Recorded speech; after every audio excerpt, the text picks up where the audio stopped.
tense incident unfolded in Wandoor on Friday evening as Congress MP Shashi Tharoor's security personnel and driver came under attack. According to Wandoor police, the attack involved a group of 5 people near Chellithode, close to Tiruvallur around 7:30 pm. The assault occurred while Tharoor was travelling to attend an election campaign event for Congress MLA AP Anil Kumar. Police reports revealed that the accused, travelling in 2 vehicles, blocked the MP's convoy at Chellithode bridge. Tharoor's gunman, Ratish KP, asked one of the vehicles ahead to move, ensuring the MP's smooth passage.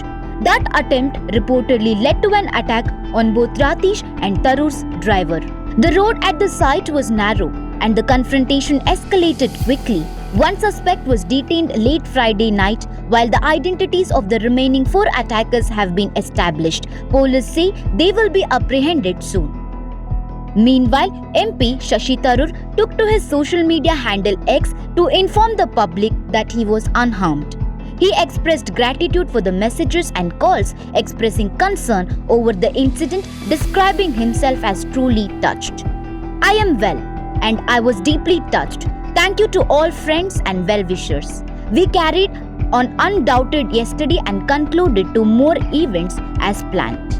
Our ongoing program remains unaffected," he said.